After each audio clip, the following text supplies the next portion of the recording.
Are you doing what you're supposed to be doing? Join me at the table as I talk about what work we're supposed to be doing.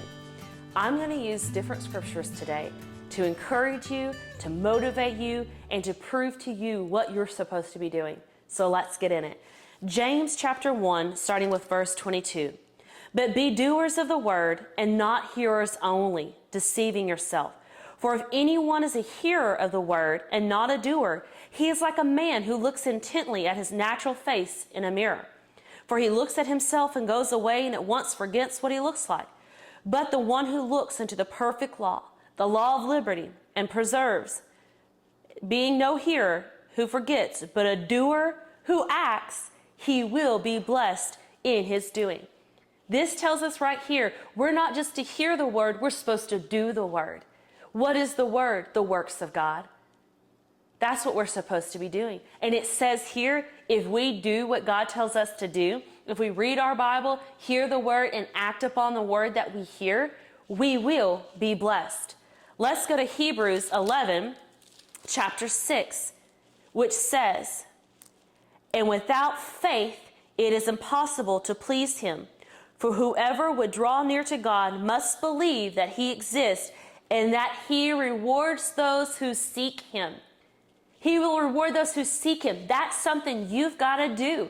You've got to seek him. And it says without faith, it is impossible to please God. Well, if we go back to James chapter 1, James, it talks about how without faith, it is impossible to please God. Right here in James 2, verse 26, faith apart from work is dead. So if we know that faith pleases God, then here it says faith apart from work is dead, means I'm supposed to be working. I'm supposed to be doing something. James tells us that we're not just to be hearers, but we're supposed to be doers. So what are you doing? Are you doing your own work? Are you doing things that make you happy? Are you trying to make it work? God is saying, do my works.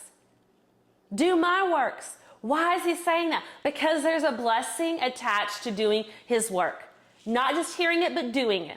Knowing that that pleases him. And not only does it please him, it's opening the door for him to work in your life and to bless you. John 14, verse 12.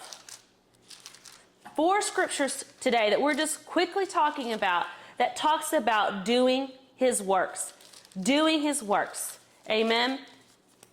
So let's go to John 14 and verse 12. That says, truly, truly, I say to you, whoever believes in me will also do the works that I do, and greater works than these will he do, because I'm going to the Father. Right here, letters in red, Jesus speaking. He's saying, I've done what the Father said. Because remember what Jesus said? I don't do my own will. I do what the Father tells me to do. And I do what the Father, and I say what the Father tells me to say. Jesus said, I did it. Now you do it. You go and do it. You work on it. So what I want to encourage you this week is not only to know there's work to be done, but it's capable. Right here, Jesus is saying, you're capable of doing it. You can do it. So get in the Word, find out what you're supposed to be doing, and do His works.